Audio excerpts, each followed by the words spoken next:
কিন্তু এই দুইজনকে জেল হাজতের মধ্যে বন্দী করে রাখলেন। গভীর রাত যখন হয়েছে, জেলখানার পাহারাদার যিনি ছিল তিনি বললেন, আমি তো নবী পরিবারকে এইভাবে জেল হাজতের মধ্যে বন্দী করে রাখতে পারি না, আমি নবী পরিবারের উপর এমন অত্যাচার আমি করতে পারি না। গভীর রাত যখন হয়েছে তিনি বললেন, যাও ওই রাস্তায় যদি তোমরা সোজাসুজি চলে যাও তাহলে তোমরা দামেস্ক দেখতে পাবা, দামেস্কের পরে সিরিয়া রয়েছে, এমনি এমনি করে তোমরা মদিনা শরীফ চলে যেতে পারবা। এইভাবে যখন তিনি দেখিয়ে দিলেন, সকল যখন হয়ে গেল, ইবনে জিয়াদ খবর পেল যে মুসলিম মিরাকিল রাদিয়াল্লাহু তাআলা আনহুর দুই সন্তানকে, বন্দী দুই সন্তানকে তিনি ছেড়ে দিয়েছে। এই কথা শোনার পরে ইতিহাসের পাতার মধ্যে দেখা যায় ৮ নম্বর কারবালা নিয়ে শহীদ করে দিয়েছে। ওই কারাগারের যিনি সবচেয়ে আশিক রাসূল ছিল তাকেও ইবনে জিয়াদ শহীদ করে দিয়েছে। ইন্না লিল্লাহি ওয়া ইন্না ইলাইহি রাজিউন। সংক্ষেপে বলে যাচ্ছি, মুসলিম মিনাকিলের দুই সন্তানকে ছেড়ে দিয়েছে। ছেড়ে দেওয়ার পরে রাস্তা দেখিয়ে দিয়েছে। ছোট মানুষ, তারা তেমন কিছু বোঝে না, ছোট মানুষ তারা তেমন কিছু জানে না। সারা রাত কাটার পরে, সারা রাত ঘোরার পরে চোখগুলো ফুলে গেছে। কিতাবের মধ্যে এমন ভাবে দেখা যায়, দুই পা ব্যথা হয়ে গিয়েছে, চোখগুলো ফুলে গিয়েছে। এইভাবে দীর্ঘক্ষণ হাঁটার পরে এমন একজন ব্যক্তির সাথে দেখা হয়েছে, তিনি ফরাসির একজন দাসী, ফরাসির একজন মহিলা, তার সাথে দেখা হয়েছে। বলে যে তোমরা কোথায় যাচ্ছ? বলে যে মদিনার উদ্দেশ্যে রওনা হয়েছি। তোমাদের এমন কেন দেখাচ্ছে? তোমাদের পা ফুলে গেছে, তোমাদের চোখগুলো ফুলে গেছে, তোমাদের এমন করে দেখাচ্ছে। বলে যে আমার বাবা মুসলিম বিন আকিলকে শহীদ করে দিয়েছে, এখানকার মানুষ ভালো নয়, তোমার সাথে কথা বলবো না। ওই ফরাসির যেই মহিলাটি ছিল তার সাথে কথা বলতে চাই না, এখানকার মানুষগুলো ভালো না, বাবাকে শহীদ করে দিয়েছে। এই কুফা জমিনের মানুষগুলো ভালো নয়, নবী পরিবারের উপরে তারা তাণ্ডব চালিয়েছে, এখানকার মানুষ আমার বাবাকে শহীদ করে দিয়েছে। ওই দাসীটা বলল, শুনো শুনো শুনো, তোমরা মুসলিম বিন আকিলের পরিচয় দিবে না, মুসলিম বিন আকিলের সন্তান তোমরা সেই পরিচয় দিবে না। সেই পরিচয় যদি ইবনে জিয়াদ পায় তাহলে তোমাদেরকে আবার নিয়ে যাবে, তোমাদেরকে শহীদ করে দিবে, তোমাদেরকে হত্যা করে দিবে। তোমাদের বাবার নাম মুসলিম বিন আকিল ছিল, তোমাদের বাবার নাম মুসলিম ছিল, মুসলিম রাদিয়াল্লাহু তাআলা আনহু ছিল, সেটা তোমরা বলবে না। এই কথা বলার পরে তাদের কথা শুনে দুই সন্তান তাদের কাছে আশ্রয় নিয়েছে। তাদের কথাগুলো শুনে, ওই মহিলাটির কথা শুনে দুই সন্তান আশ্রয় নিয়েছে, ঘরের মধ্যে চলে গিয়েছে। তবে কিন্তু ওই মহিলাটির স্বামী যিনি ছিল, তিনির নাম হচ্ছে হারিস, তিনিও একজন গোস্তাহি রাসূল ছিল। ইবনে জিয়াদ এমন ভাবে কুফার জমিনের মধ্যে ঘোষণা দিয়েছে, বলে যে জীবিত এবং মৃত তোমরা যারা যদি ধরতে পারো, মুসলিম বিন আকিলের দুই সন্তানকে ধরতে পারো, তোমাদেরকে ছড়া মূল্য, ছড়া দিরহাম দিয়ে পুরস্কৃত করা হবে। জোরে বলুন নাউযুবিল্লাহ। মুসলিম বিন আকিলের দুই সন্তানকে ওই মহিলাটি আশ্রয় দিয়েছে। সংক্ষেপে করে বলছি, চোখগুলো এমন ভাবে দিয়ে দিয়েছে, ওই মহিলাটির বর্ণনা আসে, বলে যে তার চক্ষুর দিকে তাকাইলে দেখা যায় মদিনার রাসূল যেন আমার ঘরের মধ্যে চলে এসেছে। জোরে বলুন সুবহানাল্লাহ। দুই সন্তানের পা গুলো এমন সুন্দর করে দোয়াই দিলেন। রাতে ঘরের মধ্যে স্বামী আসলেন, বলে যে দেখো দেখো আমার স্ত্রী, আমার বিবি, দেখো সারাদিন কুষ্টি মুসলিম বিন আকিলের দুই সন্তান, তাদেরকে পাই নাই। সারাদিন কুষ্টি যদি মুসলিম বিন আকিলের দুই সন্তানকে যদি দিতে পারি তাহলে চড়া মূল্য, চড়া পুরস্কার আমি পাবো। এই কথা শোনার পরে বিবি দুই চোখের পানি ফেলে দিলেন। এই কথা শোনার পরে বিবির দুই চোখের পানি ফেলে দিলেন। আহারে, যেই স্বামী দুই সন্তানকে খুঁজতেছে, স্বামী যেই দুই সন্তানকে খুঁজতেছে, সেই দুই সন্তানকে আমার ঘরের মধ্যে নিয়ে এসেছে। না জানি দুই সন্তানের কি হয়ে যায়। হঠাৎ করে রাত যখন গভীর হয়েছে, বড় সন্তান মুহাম্মদ, ছোট সন্তান হচ্ছে মোহাম্মদ ইব্রাহিম। রাত যখন গভীর হয়েছে, বড় সন্তান মুহাম্মদ এমন চিৎকার করে কান্না করলেন। চিৎকার করে কান্না করার পরে, আমি সংক্ষেপে করে বলছি, চিৎকার করে কান্না করার পরে মুসলিম বিন আকিলের দুই সন্তান অন্য একটি ঘরের মধ্যে রয়েছে, কামরার মধ্যে রয়েছে, রুমের মধ্যে রয়েছে। স্বামী জিজ্ঞাসা করলো, এত রাতে ছোট বাচ্চার আওয়াজ কোথায় থেকে আসলো? স্ত্রী বলল, এখানে কেউ নাই, আপনি ভুল শুনেছেন। বলেছে, না না, আমি সত্যি শুনেছি। ওই হারেস বলল, আমি সত্যি শুনেছি। এত রাতে ঘরের মধ্যে এমন সুন্দর ছোট বাচ্চার আওয়াজ, কান্না কোথায় থেকে আসলো? স্ত্রী বলল, না না, এখানের মধ্যে কেউ নাই। হারেস স্ত্রীর কাছে জোরাজুরি করে রুম করে দেখতে পারলেন, সেখানের মধ্যে মুসলিম বিন আকিলের 2 সন্তান ঘরের মধ্যে রয়েছে। মুসলিম বিন আকিলের 2 সন্তান ঘরের মধ্যে রয়েছে। বলে যে, তোমাদেরকে আমি খুঁজতেছি, তোমাকে যদি আমি ইবনে জিয়াদের কাছে নিয়ে যাই, সরা মূল্য আমি পুরস্কৃত করা হব। মুসলিম বিন আকিলের 2 সন্তানকে সে নিয়ে গেল।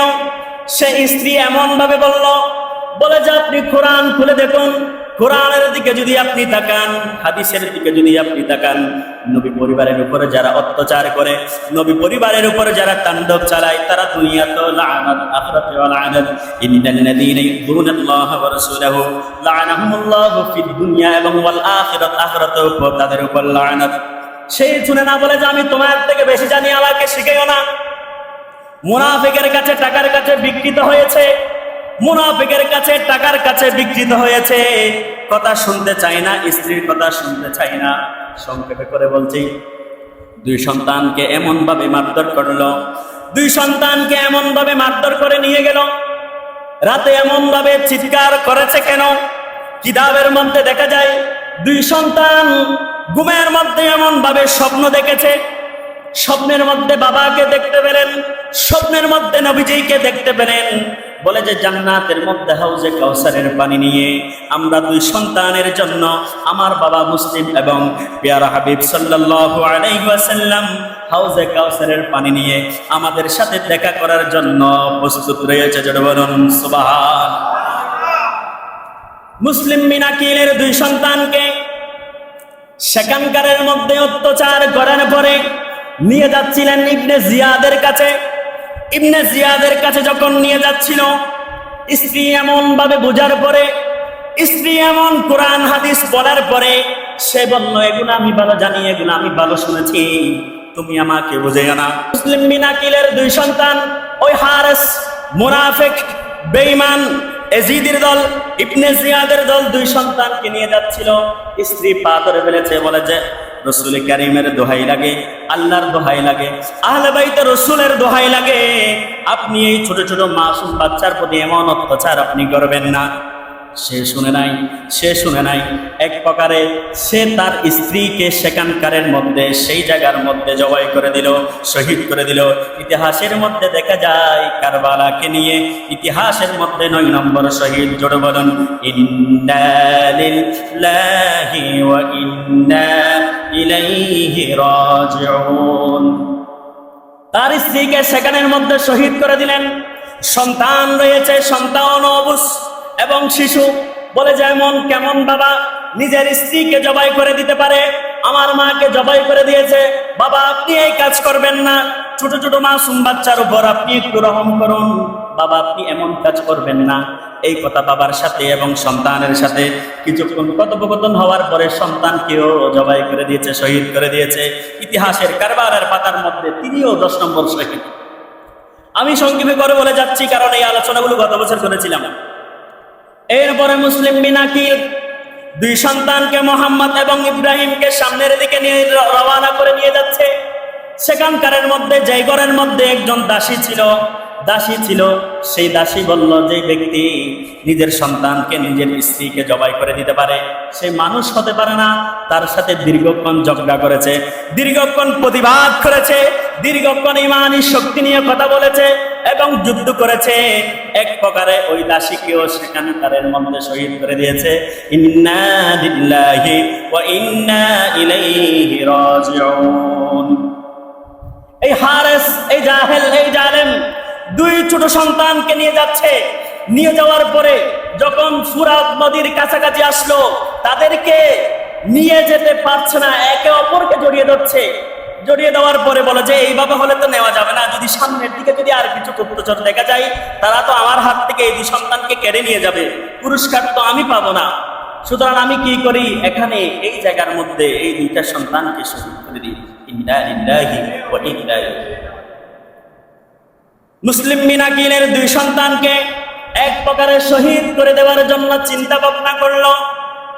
মুসলিম বিন আকিলের দুই সন্তান, বড় সন্তান হযরতে মুহাম্মদ, দ্বিতীয় সন্তান হচ্ছে হযরতে ইব্রাহিম। বড় সন্তান বলল আমাকে আগে জবাই করে দেন, ছোট সন্তান বলল আমাকে আগে জবাই করে দেন। এইভাবে তারা চিৎকার করে করে বলতে লাগলো আমাকে আগে জবাই করুন। ছোটটা বলল আমাকে আগে জবাই করুন। এরপরে এই জাহেল হারেস বলল তোমাদের মধ্যে তোমরা সিদ্ধান্ত নাও, তোমাদের মধ্যে তোমরা সিদ্ধান্ত নাও কে কাকে জবাই করবে আগে। ছোটটা বলল এটা আমার বড় ভাই, সুখে দুঃখে আমি তাকে পেয়েছি, বাবাকে যখন শহীদ করে দিয়েছে আমাকে বুকে জড়িয়ে রেখেছে। ছোটটা ইব্রাহিম বলল আমার ভাইকে আপনি কখনো আগে জবাই করতে পারবেন না। বড়টা বলল এটি আমার ছোট ভাই, বাবার পরে তাকে আমি হাতে হাত রেখেছি, তাকে আপনি জবাই করতে পারবেন না। ইতিহাসের মধ্যে দেখা যায়, সওয়ানেহে কারবালার মধ্যে দেখা যায় দুই সন্তানকে এমন ভাবে জবাই করে দিয়েছে, এমন দাঁড়ালো ছুরি দ্বারা জবাই করে দিয়েছে। দুই সন্তানকে একসাথে এক প্রহরের মধ্যে সেখানকারের মধ্যে জবাই করে দিয়েছে। ইন্না লিল্লাহি ওয়া ইন্না ইলাইহি রাজিউন। সংক্ষেপে করে বলছি, তারা দুইজনকে জবাই করে দিয়েছে, শহীদ করে দিয়েছে। শহীদ করে দেওয়ার পরে এজিদের কাছে খবর দিল, ইবনে জিয়াদের কাছে খবর দিল দুই সন্তানকে পেয়েছি, দুই সন্তানের সর মুবারক নিয়ে আপনার কাছে যাচ্ছি। এই কথা শোনার পরে সে এমন ভাবে রাগী হয়েছে, বলে যে তোমাদেরকে তো বলি নাই মাথা মুবারক আনতে, তোমাদেরকে তো বলি নাই সর মুবারক আনতে, দেহ মুবারক আনতে।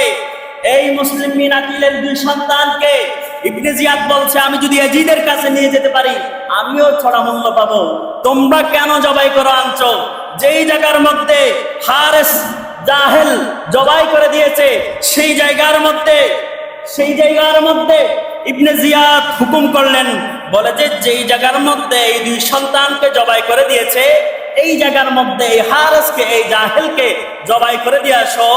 ইবনে জিয়াদের যারা গুপ্তচর ছিল তাদেরকে দায়িত্ব দিচ্ছে।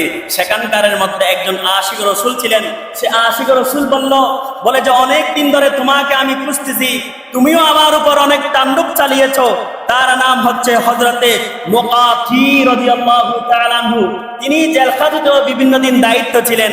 সে হারেসকে যেই জায়গার মধ্যে দুই সন্তানকে জবাই করে দিয়েছে সেই জায়গার মধ্যে এই জাহেলকে জাহান্নামে পাঠিয়ে দিয়েছে। একটু জোরে সোরে বলুন, ঈমানের শক্তি নিয়ে বলুন সুবহানাল্লাহ।